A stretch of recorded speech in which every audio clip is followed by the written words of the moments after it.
Bienvenue à la webdiffusion. N'hésitez pas à poser vos questions lors de la présentation en les inscrivant dans l'espace prévu à cet effet. Ainsi, nous pourrons y répondre à la fin de la présentation. Nous vous souhaitons une bonne webdiffusion.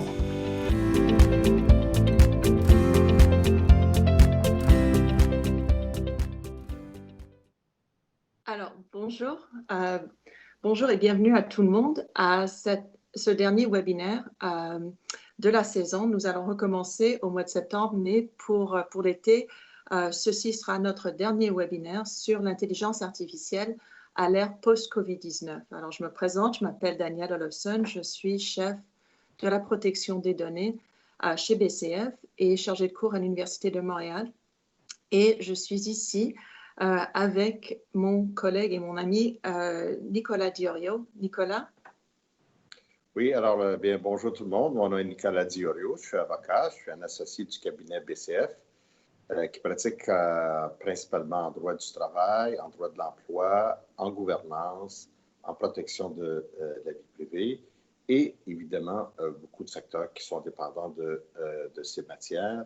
Une petite précision, quand Daniel dit « je suis ici avec mon collègue », évidemment, je suis ici virtuellement avec mon collègue parce qu'on n'est pas dans le même lieu physique, l'un et l'autre.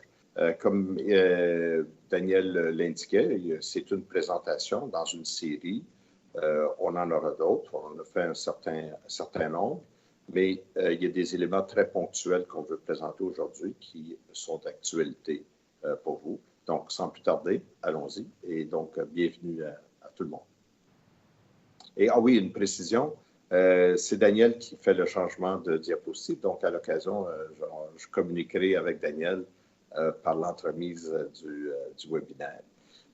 Comme on le voit, évidemment, on parle de reprise économique et l'intelligence artificielle. Il va y avoir un élément important parce que le concept de l'intelligence artificielle qui est apparu dans les années 50, John McCarthy, qui en est donc le précurseur. Première précision, évidemment, le terme intelligence artificielle, quand on étudie le concept de plus près, on se rend compte que c'est peut-être pas le meilleur choix de terme parce qu'il laisse poindre une très grande promesse. Parce que la forme d'intelligence à laquelle nous, on peut s'associer comme humains, c'est évidemment l'intelligence humaine.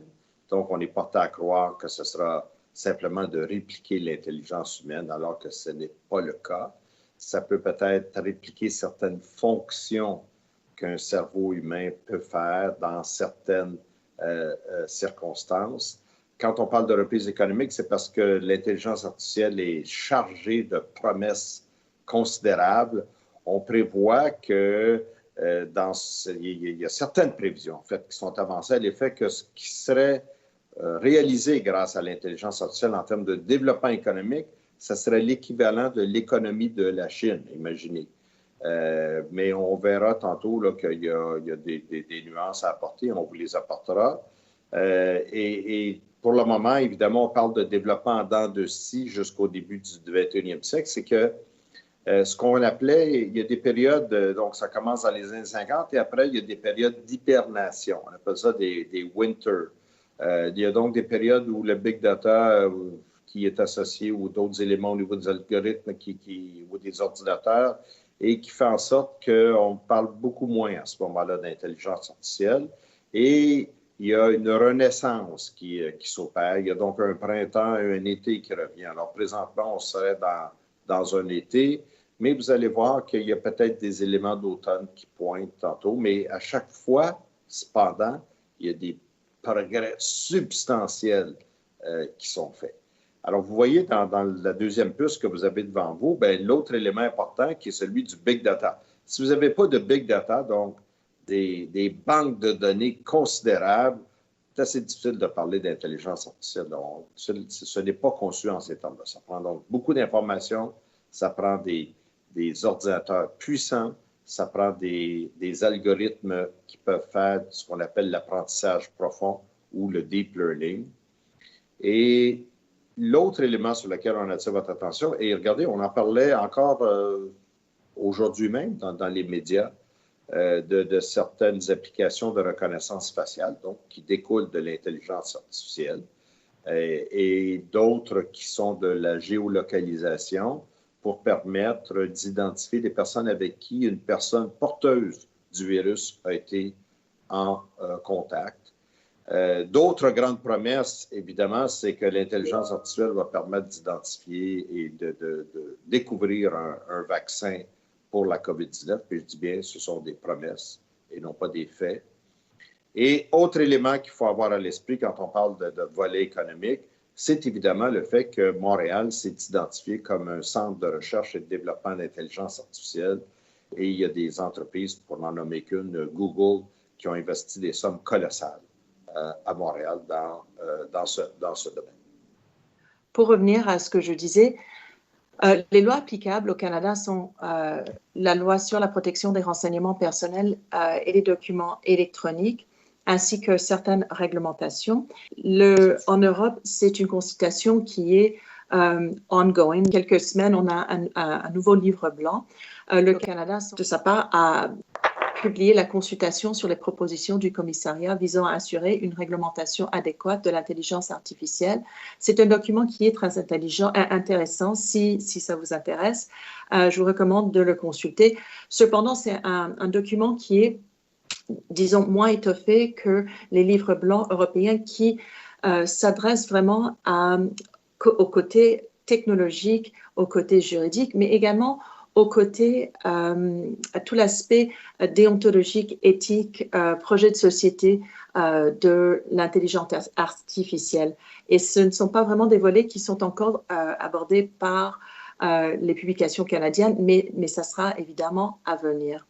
Donc, ce qu'on voudrait faire aujourd'hui, c'est d'aborder 3 sujets. Dans un premier temps, de définir ce qu'on entend par l'intelligence artificielle. Dans un deuxième temps, de parler des défis législatifs et déontologiques ou éthiques que pose l'intelligence artificielle. Et enfin, de parler de l'utilisation de l'intelligence artificielle et votre entreprise. Donc, Nicolas, je passe la parole à toi. Oui, alors nous y allons tout d'abord, évidemment, avec la définition et ensuite, on va voir la technologie. En ce qui concerne la définition, ce que nous voyons ici, Daniel, c'est possible de changer de diapositive? Bien sûr. Oui. Alors, en ce qui concerne la définition, premièrement, on parle de définition de l'intelligence artificielle, qui est un ensemble des théories, des techniques développant des programmes informatiques complexes capables de simuler certains traits. Le mot important ici, c'est celui de simuler, et l'autre mot important, c'est certain. Donc, c'est pas tout, c'est certain, et c'est pas nécessairement qu'on les regroupe tous dans une même situation. Vous pouvez, exemple, pour faire l'évaluation du crédit d'une personne, utiliser des logiciels basés sur l'intelligence artificielle et ensuite, en termes de recrutement de personnel, en utiliser d'autres. Et c'est donc pas que c'est regroupé dans un seul immense grand ordinateur savant comme on pourrait voir dans les films de science-fiction. Il est important d'avoir à l'esprit, comme je disais, qu'il y a les promesses aussi de l'intelligence artificielle. On a dit que l'intelligence artificielle, et écoutez bien comment c'est important les promesses de l'intelligence artificielle, une fois réalisée, une fois pleinement développée, aura un impact plus grand sur la planète Terre en entière et évidemment sur l'espèce humaine que la découverte du feu ou l'invention de l'électricité. Quand je dis bien l'invention de l'électricité existe dans la nature, mais évidemment de dompter l'électricité et de la développer à des fins d'utilisation humaine. Alors, vous imaginez qu'est-ce que ça recèle comme potentiel. Et il y a évidemment, que quand on dit que ça repose sur des techniques d'apprentissage profond, il faut avoir à l'esprit qu'ici, tout dépend des algorithmes. Et les algorithmes, évidemment, on les module pour faire en sorte qu'ils soient capables de faire des ajustements sur la base de l'information qui leur est transmise, d'où la notion de deep learning. Et évidemment, une autre expression, big data. Si vous n'avez pas de big data, si vous n'avez donc pas des données considérables, c'est très difficile de parler d'intelligence artificielle. Et évidemment, donc, troisième élément important, c'est celui d'avoir des ordinateurs qui soient très puissants. Pourquoi? Parce que c'est la vitesse qui compte. Si vous avez toute cette information-là, mais que c'est long à traiter, vous ne serez pas capable d'évaluer rapidement, dans l'exemple que je vous donne tantôt, le crédit d'une personne et de déterminer si vous acceptez une transaction ou si vous ne l'acceptez pas. Et là, bien évidemment, la transaction, si c'est trop lent, n'aura pas lieu. Donc, il faut que l'ordinateur soit très puissant. Ce sont donc les ingrédients de base que nous avons besoin.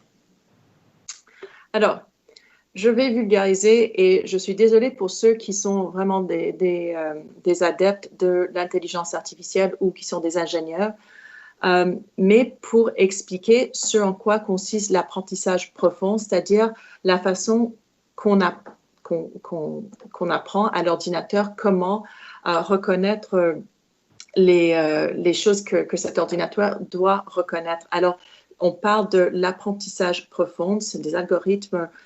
Et je vais vous lire les deux définitions ici. Je sais que c'est un peu ennuyant, mais ensuite, j'ai une illustration qui illustre bien ce dont je parle. Alors, quand on parle d'apprentissage profond, on parle d'une classe d'algorithmes d'apprentissage automatique qui, dans un premier temps, utilise différentes couches d'unités de traitement non linéaires pour l'extraction et la transformation des caractéristiques.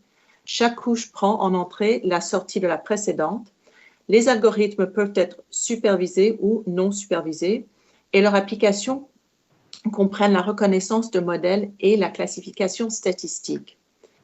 Et ces algorithmes fonctionnent avec un apprentissage à plusieurs niveaux de détail ou de représentation des données. À travers les différentes couches, on passe de paramètres de bas niveau à des paramètres de plus haut niveau, où les différents niveaux correspondent à différents niveaux d'abstraction des données. Alors, l'illustration, j'ai mon robot ici et je dois faire comprendre à ce robot, je dois lui apprendre à comment reconnaître l'exemple classique, c'est le chat. Et donc, dans un premier temps, il a tous les objets au monde, alors il faut qu'il fasse un tri. Donc, est-ce que la chose en question est un animal? Est-ce que c'est une plante? Est-ce que c'est un minéral? C'est un animal, donc on élimine tout ce qui est plante, tout ce qui est minéral.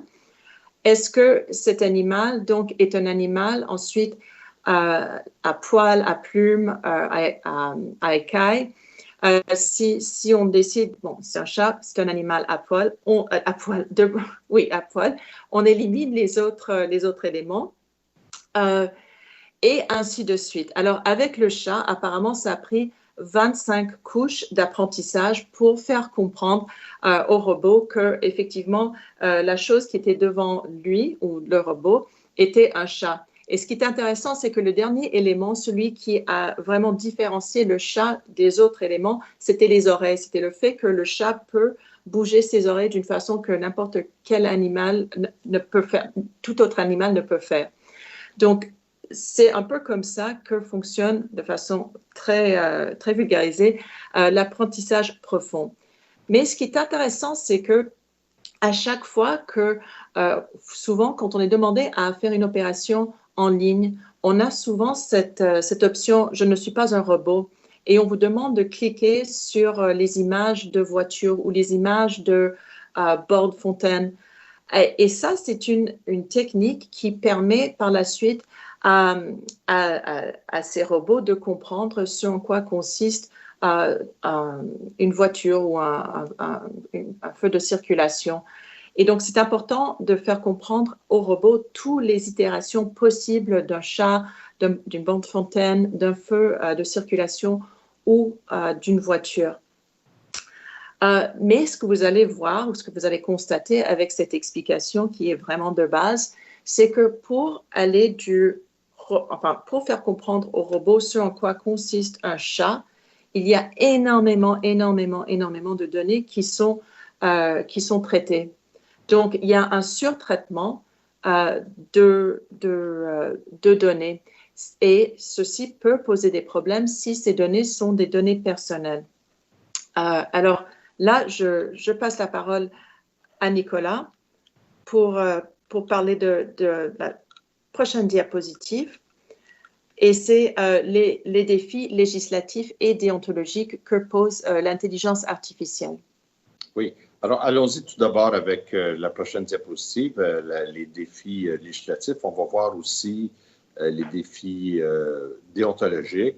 On va voir qu'ils se superposent. Il y a évidemment des notions de responsabilité civile. Un exemple, j'en discutais avec Daniel.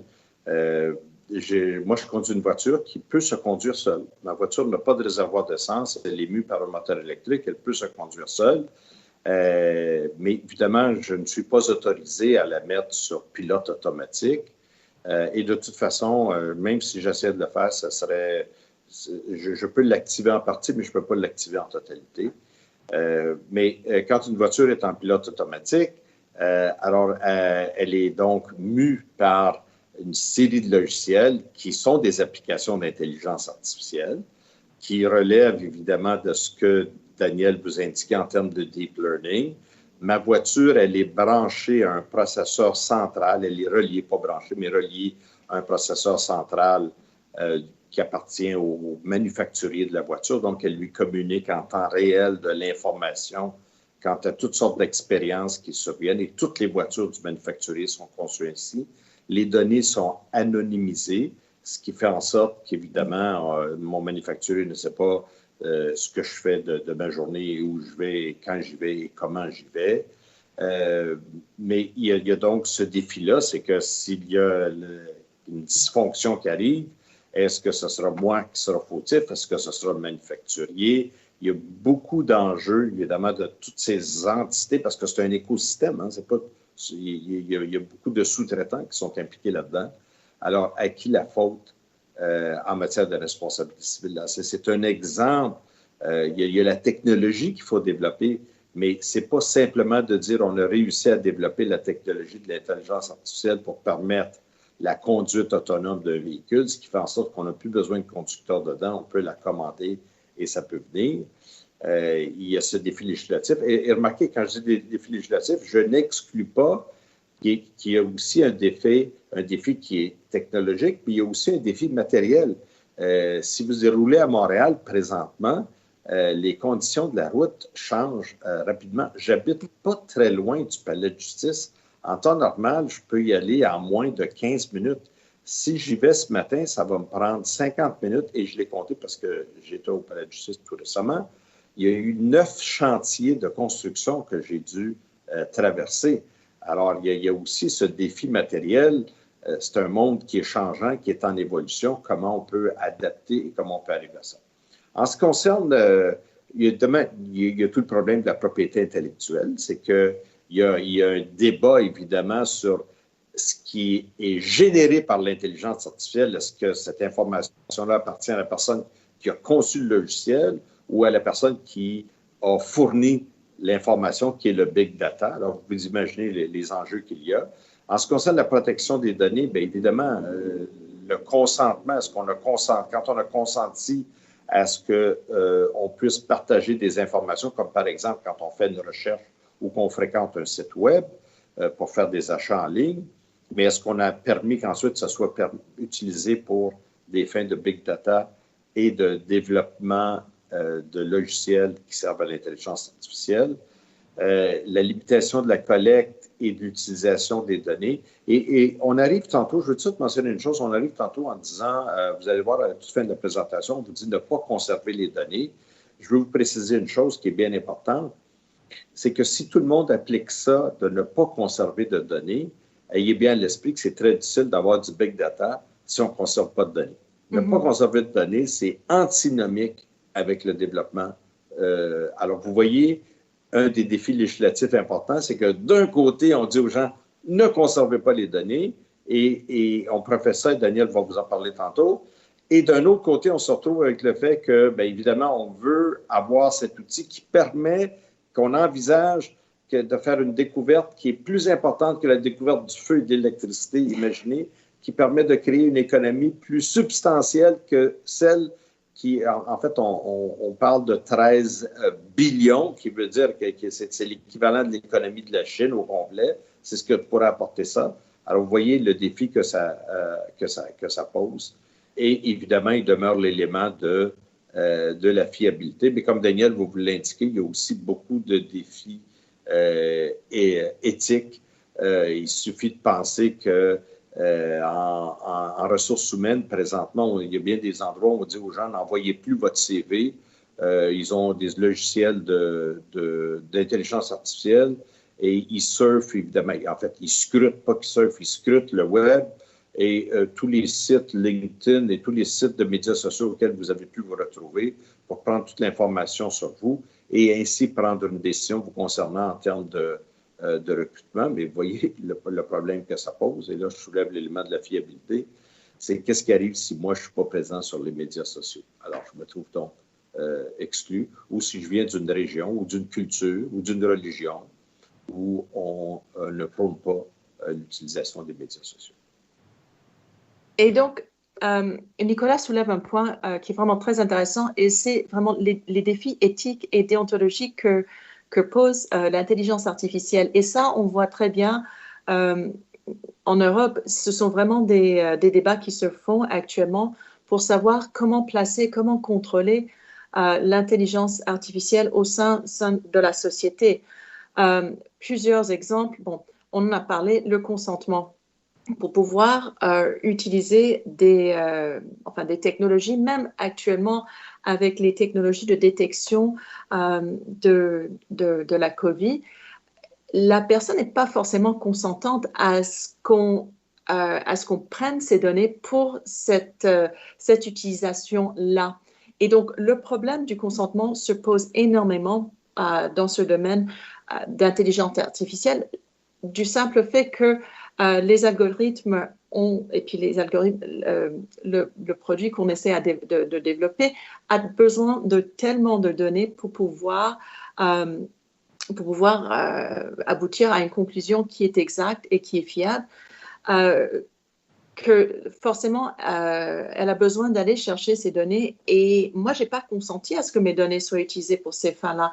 Donc, il y a un problème de consentement et le modèle actuel de protection des données qui est vraiment basé sur l'obtention du consentement de l'individu. Donc, ça, c'est un premier problème. Un autre défi, et je dirais que c'est un défi qui est aussi grave, sinon pas plus, c'est la fiabilité des données. Alors, si vous avez un algorithme qui traite des données pour arriver à une conclusion quelconque, cette conclusion ne peut être fiable et juste que si les données de base sont fiables. Or, ce qu'on a constaté actuellement, c'est que dans 80% des cas, les données de base ne sont pas forcément fiables. Ce ne sont pas des données qu'on appelle en anglais clean. Il y a énormément de biais, de préjudices qui sont, de par leur nature, qui font partie des données de base. Et donc, comment pouvez-vous, à partir de ces données-là, arriver à une conclusion qui est fiable? Et ça pose problème quand on commence à utiliser et quand on commence à prendre des décisions de société basées sur des conclusions qui ont été générées par des algorithmes. Si les données sur lesquelles les algorithmes se sont fiés ne sont pas des données qui sont clean, qui sont fiables. L'exemple que je donnerais, c'est que, par exemple, et ça c'est extrême, mais si on voulait développer une technologie pour dire, écoutez, une telle personne a été en contact ou dans un radius d'une personne qui a été atteinte ou qui est porteur de la COVID. Alors, cette personne-là, dorénavant, elle devra rester chez elle, elle devra ne pas aller au bureau, elle devra être en confinement, elle ne peut pas voir qui que ce soit, juste parce qu'elle a été jugée être en présence d'une personne qui a été atteinte par la COVID. Mais si on n'est pas premièrement certain à 100% comment la COVID se transmet, si on ne sait pas quel est le radius exact, est-ce que c'est un demi-mètre, est-ce que c'est 2 mètres, les conclusions sont très, très importantes les conclusions tirées sont très importantes.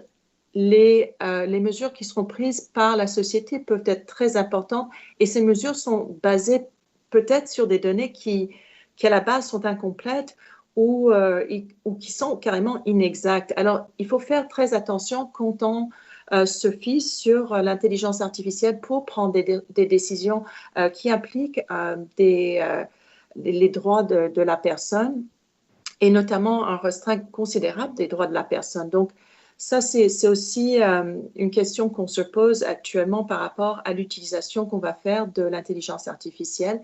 Et puis vraiment, d'être transparent par rapport à comment fonctionnent les algorithmes, quelles sont les données que ces algorithmes utilisent et comment ces données-là seront traitées. Ensuite, on a évidemment la question de l'exclusion commerciale et l'exclusion sociale. C'est-à-dire que en utilisant l'exemple d'une application qui pourrait nous dire si quelqu'un a été en contact avec une personne qui a eu ou qui a la COVID, ces applications ne fonctionnent que s'il y a 60 ou 75% de la population qui les utilise. S'il n'y a pas un buy-in de la plupart de la population, ces outils sont peu efficaces. Donc, il y a toute une exclusion que ces technologies sont capables d'opérer. L'autre chose, c'est que comment est-ce qu'on fait s'il y a des personnes qui se trouvent dans des endroits qui sont peut-être moins branchés, où il y a une infrastructure qui est pas aussi performante qu'elle est, par exemple, en milieu urbain. Est-ce que les applications de ces personnes-là, si elles ne fonctionnent pas tout à fait de la même façon à cause d'une déficience au niveau de l'infrastructure, il y a une exclusion de ces personnes-là. Donc, moi, je dirais que l'intelligence artificielle, qui est absolument, comme Nicolas dit, est capable de révolutionner l'humanité, il y a quand même des obstacles et des défis auxquels on doit s'adresser avant d'arriver à dire que, franchement, c'est la révolution totale. Maintenant, sur ce, je vais passer la parole à Nicolas pour qu'il puisse vous parler de l'intelligence artificielle et votre entreprise. Alors, je veux porter à votre attention certains éléments quant aux utilités potentielles. Après, avec Daniel, on verra les suggestions pratiques. Je veux faire un lien avec ce que Daniel vient de mentionner. Donc, vous avez, par exemple, dans les utilités, qui sont les assistants virtuels Siri ou Alexa. Et regardez ce qui est écrit à l'écran. C'est écrit assistant masculin. Après ça, il y a un E en parenthèse et virtuel, la même chose. Mais moi, je vous pose la question, Siri, Alexa, quand vous les écoutez, est-ce que c'est une femme ou c'est un homme? Et je vais vous donner ma réaction, mais je l'ai testé avec différentes personnes. C'est une femme. Et pourquoi je vous mentionne ça? Parce que je fais le lien avec les considérations éthiques que Daniel vient de mentionner. Ce que ça véhicule, évidemment, ça véhicule le stéréotype que d'être assistant, c'est un travail, d'être secrétaire, d'être adjoint, c'est un travail de femme. Et évidemment, tous les éléments de ce stéréotype qui en font partie. Donc, à l'écran, on a mis féminin, c'est masculin, féminin, mais dans les faits, dans la vie de tous les jours, les gens vont parler d'assistante virtuelle. Donc là, on voit un billet qui est créé par une application d'intelligence artificielle. Je vous parlais tantôt de véhicules électriques. Je constate que dans la version qui a été téléchargée, l'erreur typographique n'a pas été corrigée. Évidemment, Tesla, c'est un S. Et dans les ventes prédictives, c'est l'élément est la même chose, la lettre. Mais évidemment, on va avoir fait une recherche, on entre dans le lieu avec la géolocalisation, tout à coup, par enchantement, on nous met la publicité d'un produit qui est en solde dans ce magasin-là, parce qu'on sait qu'on a fait la recherche. Mais la même chose quand on se trouve sur un autre site web, tout à coup, il apparaît une annonce d'Amazon ou d'un produit. L'annonce d'un produit et par enchantement, quand on clique dessus, c'est Amazon qui le met en vente. Évidemment, il y a beaucoup d'utilités potentielles pour votre entreprise. Je vais vous mettre quand même dans une situation, n'oubliez pas que l'intelligence artificielle, c'est un mécanisme qui donne l'impression, il y a une impression que la machine comprend. Pensez à l'assistante virtuelle quand vous utilisez Siri ou Alexa, mais cette fonction, ce logiciel n'a aucune idée de la réalité. Alors, si vous lui demandez de programmer le réveil pour une certaine heure, ils ne savent pas si c'est pour vous réveiller ou si c'est pour vous aviser que la réunion prend fin. Donc, c'est pour ça que plus souvent qu'autrement, on va comparer l'intelligence artificielle à un idiot savant.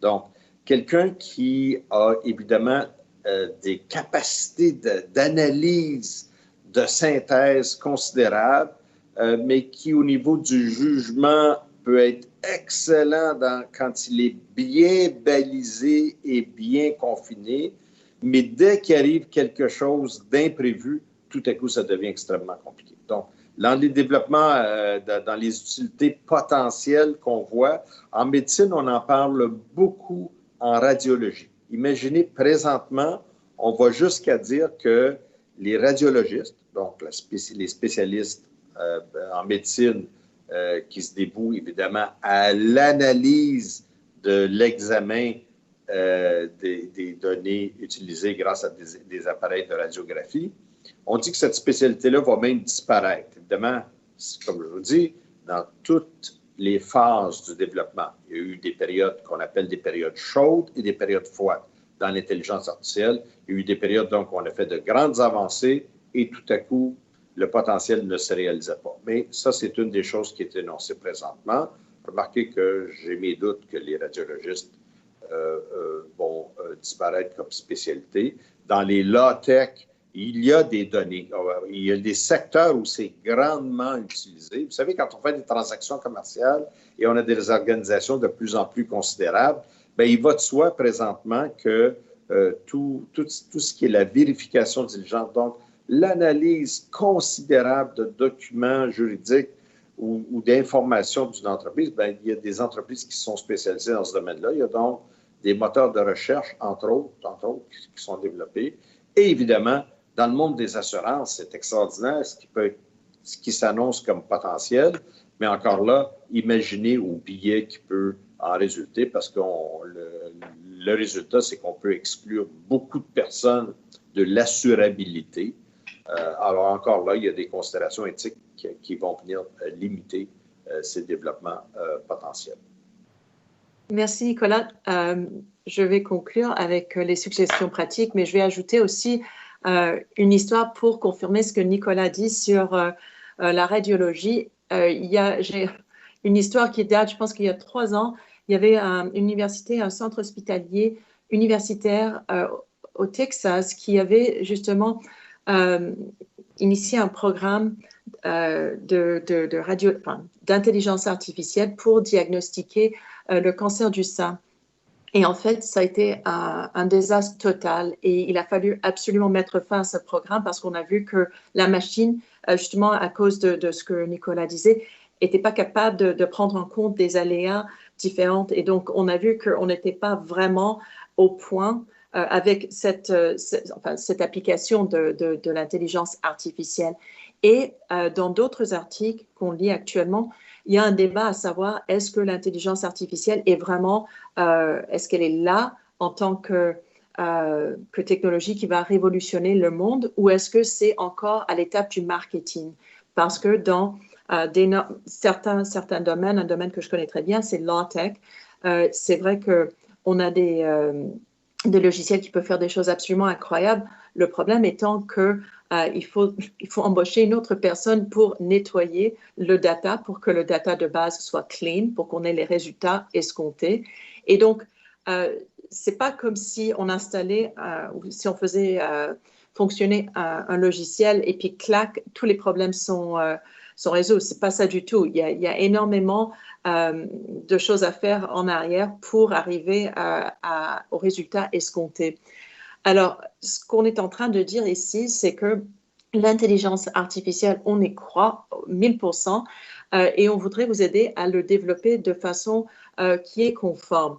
Parce que ce qui arrive actuellement, si vous avez suivi les autres formations, c'est que vous avez compris que la loi actuellement, surtout en ce qui concerne la protection des données, est presque antithétique à cette technologie qui est l'intelligence artificielle, qui nécessite énormément de données, qui bouffe des données, qui ne peut pas aller chercher le consentement forcément, dont les données ne sont pas forcément fiables actuellement. Alors là, on voit que ceci est vraiment à l'encontre des principes de base sur lesquels sont fondées les lois sur la protection des données. Alors, il y aura évidemment un shift, il y aura un va-et-vient entre la législation et évidemment l'industrie. Et ce qu'on vous dit actuellement, c'est qu'il n'y a pas vraiment de carte de route fixe pour vous dire comment développer vos produits, sauf ayez en tête toujours la protection de la vie privée des individus dès la conception du produit. Donc, si vous êtes en train de concevoir, de développer un produit, ayez en tête vos devoirs par rapport à la protection des données personnelles, c'est-à-dire les données qui identifient un individu particulier. Dans la mesure du possible, soyez transparent par rapport aux algorithmes utilisés. Alors, ce n'est pas possible d'être transparent à 100%, c'est clair. Et ça, tout le monde le comprend. Mais essayez au moins de faire cet effort de transparence. Pensez à anonymiser les données personnelles. Ça, c'est très important. Si vous arrivez à anonymiser les données, alors là, les données ne sont plus des données personnelles et les lois sur la protection des données ne s'appliquent plus. Donc, vous pouvez utiliser ces données pour générer les résultats escomptés. Pensez, et je ne peux pas le réitérer suffisamment, à la fiabilité des données. On a vu hier l'annonce que Clearview AI n'allait plus vendre ou offrir son produit de reconnaissance faciale ici au Canada. Et ça, c'est grâce à des journalistes qui se sont vraiment posé des questions et qui ont averti le public au fait que c'était une technologie qui peut-être n'était pas très fiable, c'est-à-dire que par rapport à certains groupes culturels, elle n'était pas fiable du tout et ces gens risquaient de se faire cibler beaucoup plus facilement à cause du fait que la technologie n'était pas fiable. Et là encore, point contentieux, ne conservez pas vos données inutilement. Je ne dis pas ne les conservez pas, mais essayez d'en faire le tri parce que, comme Nicolas disait tout à l'heure, il est impossible pour toute entreprise de détruire ces données immédiatement. On en a besoin pour nos obligations d'impôt, pour d'autres obligations aussi. Si on se fait poursuivre, qu'est-ce qu'on fait si on n'a plus de preuves? Mais ayez le réflexe de dire, écoutez, on a quand même une politique de destruction de données en place, on gardera les données dans ces instances, et comme ça, c'est beaucoup plus transparent et ça vous aide aussi à vous protéger si jamais vous êtes contrôlé. Nicolas, est-ce que tu as des choses à ajouter à tout ça? Écoutez, l'élément sur lequel on conclut, qui est celui de ne pas conserver les données inutilement, je fais le lien avec des développements qui peuvent être faits dans vos entreprises. Tantôt, on donnait des exemples, mais quand on les applique à votre entreprise, il y a des logiciels d'intelligence artificielle qu'on peut développer et qui peuvent être même précisés. Donc, vous pouvez l'acheter et vous pouvez dire maintenant comment je peux l'utiliser dans ma propre entreprise. La difficulté souvent qui est rencontrée, c'est que dans les organisations, on purge les serveurs de l'information et les données n'étant pas disponibles. Alors, on va dire, mais comment je fais pour réconcilier ça? Parce que d'un côté, la loi me dit que je dois les purger, que je ne peux pas les garder, et d'un autre côté, vous me dites que si je veux développer des applications d'intelligence artificielle, j'ai besoin de big data, j'ai donc besoin de données. Alors, la solution, elle vous a été donnée par Daniel, et je conclurai donc là-dessus, c'est d'anonymiser les données personnelles. Une fois qu'elles sont anonymisées, il est bien difficile de les appeler encore des données personnelles parce que la donnée personnelle présuppose d'être capable d'identifier la personne de qui elles origine. Et la seule chose à laquelle il faut, je termine sur ça, c'est une parole de précaution, c'est qu'il y a anonymisé et il y a anonymisé. Pourquoi je dis ça? Parce que dans certains cas, on anonymise véritablement et dans d'autres cas, c'est imparfait. Donc, il faut au moins s'assurer que l'exercice soit bien fait. Alors, je vous remercie et je vous souhaite une bonne journée. Merci. Merci beaucoup de votre participation et à bientôt.